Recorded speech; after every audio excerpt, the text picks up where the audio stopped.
Hello readers, स्वागत है आप सभी का Rupam Arya education for you channel पर। आज मैं आप लोगों को एक नया चैप्टर ग्रामर का जो है ट्रांसफॉर्मेशन पढ़ाऊंगा। इसके पहले मैंने डायरेक्ट, इनडायरेक्ट और सिंथेसिस ये दो चैप्टर मैं पढ़ा चुका हूँ, और यदि आपने उन वीडियो को ना देखा हो तो देख लें। चैनल पर यदि आप नए हों तो इसे सब्सक्राइब कर लें, और आप वीडियो शुरू से लेकर अंत तक देखते रहें, तभी आपके समझ में आएगा। ये बहुत ही इम्पॉर्टेंट चैप्टर है, और ये कंपटीशन की दृष्टि से भी, और कक्षा 11-12 यानी इंटरमीडिएट में जो भी स्टूडेंट्स पढ़ रहे हैं, इंग्लिश सब्जेक्ट लिए हैं, उनके लिए बेहद इम्पॉर्टेंट है। तो आज मैं आप लोगों को द ट्रांसफॉर्मेशन ऑफ सेंटेंसेस पढ़ाएंगे। सबसे पहले तो आप ये समझ लें ट्रांसफॉर्मेशन क्या है। ट्रांसफॉर्मेशन और चेंज ये दो शब्द हैं, अलग अलग शब्द हैं। चेंज का मतलब परिवर्तन होता है, पूर्ण रूप से परिवर्तन। लेकिन जहाँ ट्रांसफॉर्मेशन की बात आती है तो ट्रांसफॉर्मेशन दो शब्दों से मिलकर बना है, ट्रांस और फॉर्म। ये ट्रांस का मतलब होता है चेंज, और फॉर्म का मतलब रूप, यानी to change the form, not the meaning और द सेंस। ट्रांसफॉर्मेशन का मतलब होता है किसी वाक्य का रूप बदल देना, ना कि अर्थ, यानी इसे हिंदी में हम रूपांतरण कहते हैं। तो इस रूपांतरण यानी ट्रांसफॉर्मेशन के अंतर्गत पेपर में आता है सिंपल सेंटेंस से को कॉम्प्लेक्स में ट्रांसफॉर्म करिए, या कॉम्प्लेक्स को कंपाउंड में ट्रांसफॉर्म करिए, या कंपाउंड को सिंपल में ट्रांसफॉर्म करिए। इस तरह का आपके पेपर में आता है। तो आज जो हम लोग अध्ययन करेंगे कि किसी भी सिंपल सेंटेंस को कॉम्प्लेक्स में कैसे ट्रांसफॉर्म किया जाए। सिंपल सेंटेंस और कॉम्प्लेक्स सेंटेंस के विषय में डिटेल से मैंने जब सिंथेसिस चैप्टर को वीडियो के माध्यम से पढ़ाया था तो उसके विषय में पूर्ण रूप से डिटेल जानकारी दी गई थी। आप उस पिछले वीडियो को अगर देखकर अच्छी समझ लेंगे तो ये चैप्टर आपको बहुत आसान हो जाएगा। तो आज हम शुरू करते हैं सिंपल सेंटेंस को कॉम्प्लेक्स में कैसे बदला जाए। तो सबसे पहले तो आपको जानना होगा कि सिंपल सेंटेंस की क्या विशेषता होती है और कॉम्प्लेक्स सेंटेंस की क्या विशेषता होती है। सिंपल सेंटेंस किसे कहते हैं, कॉम्प्लेक्स सेंटेंस कहते हैं। इसके पहले भी मैंने आपको बता चुका हूँ पिछले वीडियो में। वैसे जो सिंपल सेंटेंस होता है, इस सिंपल सेंटेंस में आपके सिंपल सेंटेंस में सब्जेक्ट होती है, और सब्जेक्ट के साथ में वन फाइनाइट वर्ब होती है, एक फाइनाइट वर्ब होती है। इसके साथ में अदर वर्ड्स होते हैं या फ्रेजेस होते हैं। ये आपके सिंपल सेंटेंस की रचना होती है, यानी इसमें एक ही फाइनाइट वर्ब होती है। ओके। और जो कॉम्प्लेक्स सेंटेंस आपका होता है, कॉम्प्लेक्स सेंटेंस में एक प्रिंसिपल क्लॉज होता है, और दूसरा कंजंक्शन से जुड़ करके एक सबऑर्डिनेट क्लॉज होता है। तो ये आपका कॉम्प्लेक्स सेंटेंस होता है। आज हम यही पढ़ेंगे कि सिंपल सेंटेंस से कॉम्प्लेक्स में कैसे बदला जाए। तो जब सिंपल सेंटेंस आपका दिया ही रहेगा, कॉम्प्लेक्स आपको पढ़ना होगा। तो कॉम्प्लेक्स को जब मैंने आपको पढ़ाया था तो सबऑर्डिनेट क्लॉज का अध्ययन करते समय मैंने इसको अध्ययन की सुविधा के लिए 3 भागों में बांट दिया था कि सबऑर्डिनेट क्लॉज वाक्य में कौन कौन सा या किस तरह का कार्य करता है। तो यह वाक्य में 3 तरह का कार्य करता है। एक तो नाउन क्लॉज का कार्य करता है, दूसरा एडजेक्टिव क्लॉज का कार्य करता है, और चौथा ये तीसरा ये एडवर्ब क्लॉज का कार्य करता है। इस चीज़ के विषय में मैंने जानकारी भी दी है सिंथेसिस चैप्टर पढ़ाते समय, और इसके विषय में डिटेल जानकारी दी है। आप पिछले वीडियो को खूब देखिए और समझ लीजिए, फिर आसान हो जाएगा। तो आप समझ गए कि सिंपल सेंटेंस क्या होता है और कॉम्प्लेक्स सेंटेंस क्या होता है। तो सिंपल से कॉम्प्लेक्स में हम कहाँ से बदलेंगे? तो बदलने के लिए आपको इन्हीं निर्देशों का पालन करना होगा। वो निर्देश क्या है कि some part of a simple sentence, यानी किसी भी सिंपल सेंटेंस का कोई भी पार्ट या फ्रेज, कोई भी पार्ट या तो फ्रेज होगा या वर्ड, उसी को हम is expanded into a noun clause, adjective clause और adverb clause to change a simple sentence into a complex one.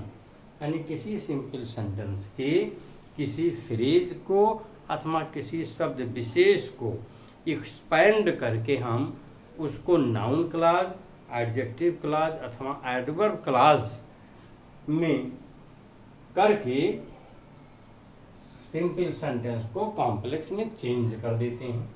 तो जब आप ट्रांसफॉर्मेशन करना शुरू करें, सिंपल सेंटेंस से कॉम्प्लेक्स बनाना शुरू करें, तो उसमें आप देखें कि उस वाक्य में कौन सा ऐसा वर्ड या फ्रेज है जिसे एक अलग सबऑर्डिनेट क्लॉज बनाते समय नाउन क्लॉज के रूप में अथवा एडजेक्टिव क्लॉज के रूप में अथवा कंपाउंड के रूप में अथवा एडवर्ब क्लॉज के रूप में बनाया जा सकता है। तो यहाँ पर मैंने 3 एग्जाम्पल लिखा है। इन तीनों एग्जाम्पल्स को आप देखिए और देखिए कि ये सभी तीनों आपके सिंपल सेंटेंस में हैं, सिंपल सेंटेंस में दिए हैं। सिंपल सेंटेंस की विशेषता होती है कि एक ही फाइनाइट वर्ब होती है, जिसमें एक ही फाइनाइट वर्ब है, और इसमें आपको किसी फ्रेज को या किसी वर्ड को एक लेना है और ले करके उसको एडवर्ब क्लॉज, एडजेक्टिव अथवा नाउन क्लॉज में चेंज करके कॉम्प्लेक्स बनाना है। तो आप देखिए इस सेंटेंस को, I know his birth place, मैं उसके जन्म स्थान को जानता हूँ। तो आप सब्जेक्ट को या वर्ब को एक्सपेंड कर नहीं सकते, हिज बर्थ प्लेस। तो यहाँ पर आपका शब्द आया है, एक बर्थ प्लेस आया है। ये बर्थ प्लेस क्या है?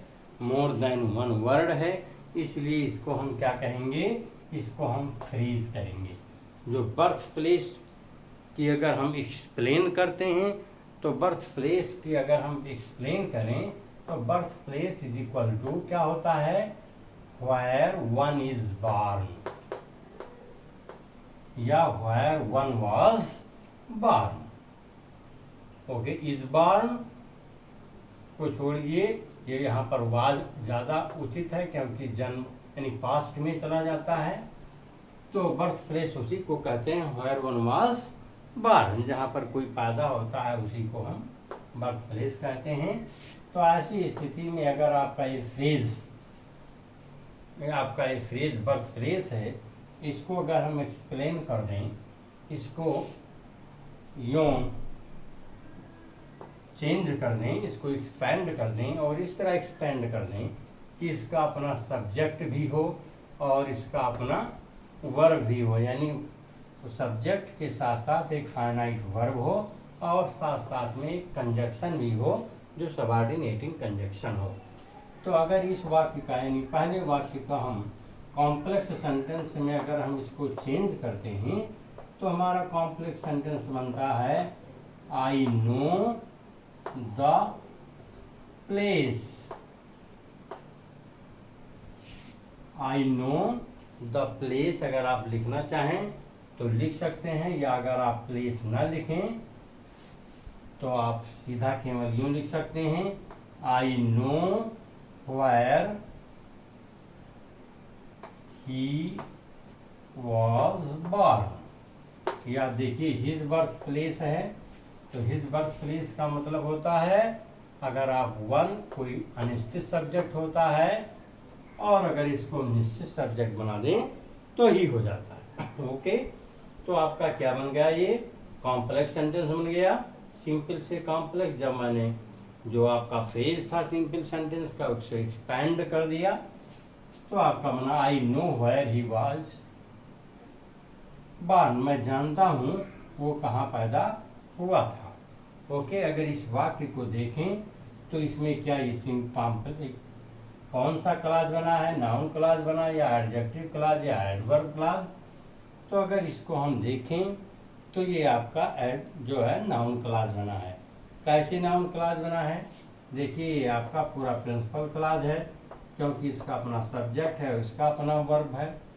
इसी तरह ये आपका वेयर कंजक्शन है जो जोड़ता है, और ही वाज बॉर्न ये आपका एक क्लास ये भी है, इसका अपना सब्जेक्ट है, इसका अपना वर्ब है। ये कॉम्प्लेक्स सेंटेंस की विशेषता होती है। कॉम्प्लेक्स सेंटेंस और कंपाउंड में दोनों में अलग अलग क्लासेज होते हैं। तो यहाँ पर जो कॉम्प्लेक्स सेंटेंस है इसमें वेयर कंजक्शन का यूज हुआ है, इसलिए पूरा जो भाग वेयर से लेकर ये सबऑर्डिनेटिंग कंजक्शन कहलाता है। और जब इसको हम देखते हैं इस सेंटेंस में तो देखिए ये सब्जेक्ट हो जाता है, और ये आपका सब्जेक्ट हो गया, ये वर्ब हो गया, और वर्ब के बाद क्या आता है, ऑब्जेक्ट आता है। तो इस प्रकार से ये जो आपका पूरा क्लास है ये आपका ऑब्जेक्ट का कार्य करता है। क्यों? क्योंकि ये वाक्य में क्रिया के बाद आया है, क्रिया के बाद आने वाला शब्द ऑब्जेक्ट कहलाता है। Okay, now we take another example. The little boy with ice cream is Devansh. इस सेंटेंस को हम देखते हैं। देखिए ये सिंपल सेंटेंस है। कैसे है, इसमें यहाँ द से लेकर के और ये पूरा वाक्य यानी इस आइसक्रीम तक ये आपका सब्जेक्ट है, और सब्जेक्ट का जब मैंने पार्ट्स ऑफ स्पीच का पार्ट्स ऑफ द सेंटेंसेस मैंने पढ़ाया था तो आपको बताया था कि सब्जेक्ट और प्रेडिकेट यानी सब्जेक्ट के कितने भाग होते हैं। तो सब्जेक्ट के कई भाग होते हैं, 4 भाग मुख्य रूप से, जिसमें द आपका डिटर्मिनर है, लिटिल एडजेक्टिव है, बॉय एडवर्ब है, और विथ आइसक्रीम ये भी एडजेक्टिव या एडजेक्टिवल फ्रेज है।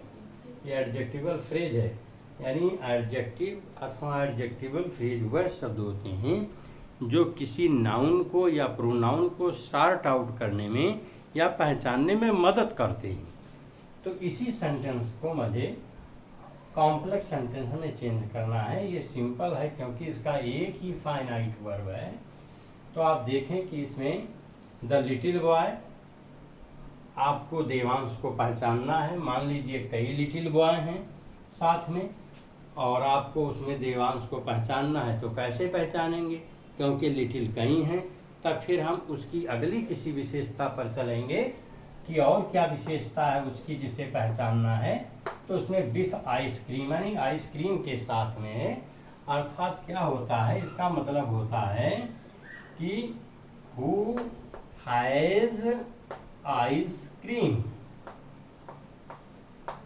इसमें उस लड़के की और एक विशेषता है कि उसके पास आइसक्रीम है, आइसक्रीम लिया हुआ है।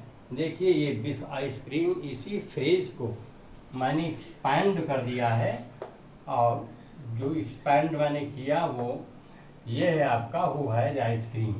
और देखिए यही आपका सबऑर्डिनेट क्लॉज हो जाता है। ये सबऑर्डिनेट क्लॉज जिसका अपना सब्जेक्ट और अपना वर्ब होता है। आइए देखते हैं इसका कॉम्प्लेक्स सेंटेंस ट्रांसफॉर्म होकर क्या बनता है। तो जब कॉम्प्लेक्स में आप बनाएंगे तो ये बनेगा the little boy who has ice cream is Devansh. इस सेंटेंस को आप देखें, आपका कॉम्प्लेक्स बन गया कि the little boy who has ice cream. देखिए इस पूरे क्लॉज में यहाँ तक कि इसका भी अपना सब्जेक्ट है और इसका भी अपनी फाइनाइट वर्ब है, और इसी तरह जो अगला भाग है उसका भी अपना सब्जेक्ट और फाइनाइट वर्ब। तो जो ये कॉम्प्लेक्स सेंटेंस आपका बना, इसमें देखिए ये आपका एडजेक्टिव क्लॉज है, इसका भी अपना फाइनाइट वर्ब है और इस भाग का भी अपना फाइनाइट वर्ब है। Adjective clause adverb, relative adverb और रिलेटिव प्रोनाउन से मिलकर बनता है। और देखिए जो आपका यानी एडजेक्टिव क्लॉज होता है, ये इसके पहले इसका एंटीसीडेंट आता है जिसकी विशेषता बताता है। ओके, तो now we take the last sentence. Mukesh did not go to school because of illness. Mukesh बीमारी के कारण स्कूल नहीं गया। अब इस सिंपल सेंटेंस में हमें सबसे पहले देखना है कि कौन सा ऐसा वर्ड या फ्रेज है जिसको हम नाउन क्लॉज, एडजेक्टिव क्लॉज अथवा एडवर्ब क्लॉज में एक्सपैंड कर सकते हैं। तो आप न मुकेश को कर सकते, न फाइनाइट वर्ब को कर सकते हो और न ही स्कूल को कर सकते हो। अब तो आप क्या करेंगे, बिकॉज ऑफ इलनेस, ये आपका फ्रेज है। फ्रेज को हिंदी में वाक्यांश कहते हैं। ये एक वाक्य न हो करके कई शब्दों का समूह होता है। तो देखिए, बिकॉज ऑफ इलनेस यानी बीमारी का कारण दिखा गया है।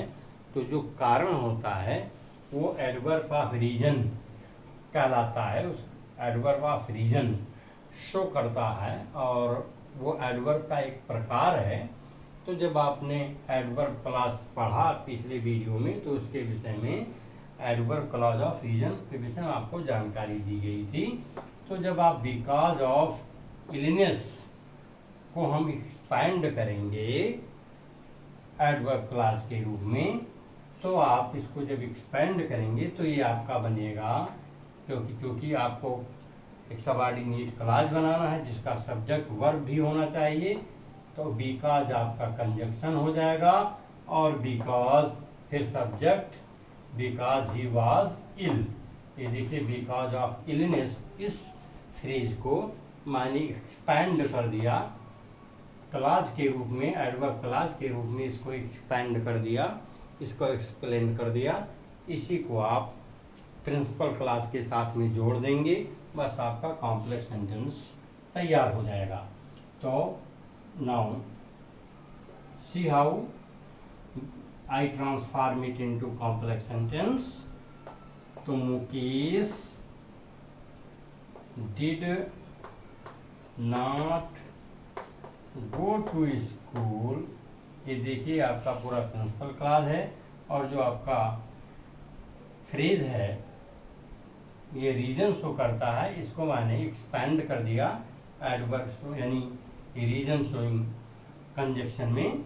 तो आपका ये बन गया बिकॉज कंजक्शन से जुड़कर बिकॉज ही वॉज इल। तो इस प्रकार से कॉम्प्लेक्स सेंटेंस आपका तैयार हो गया। तो इस प्रकार से आज हम लोगों ने सीखा कि किस प्रकार से सिंपल सेंटेंस से कॉम्प्लेक्स सेंटेंस बनाया जाए, किस तरह से सिंपल सेंटेंस के किसी शब्द अथवा फ्रेज को एक्सपैंड कर दिया जाए नाउन क्लॉज में, एडजेक्टिव क्लॉज में या एडवर्ब क्लॉज में, और उसको प्रिंसिपल क्लॉज के साथ जोड़कर एक कॉम्प्लेक्स सेंटेंस बनाया जाए। इस एडवर्ब, इन सभी क्लॉजों के विषय में मैंने अपने पिछले वीडियो में अलग अलग वीडियो बना करके आपको बताया था। आप उन वीडियो को खूब अच्छे तरह से देख लीजिए, समझ लीजिए, और इसके बाद आपको ये बहुत ही सरल लगेगा। तो आई होप आपको ये समझ में आया होगा। आप इस चैनल को सब्सक्राइब करें, वीडियो को लाइक करें, शेयर करें, बेल आइकन अवश्य प्रेस करें। Okay, thank you for watching.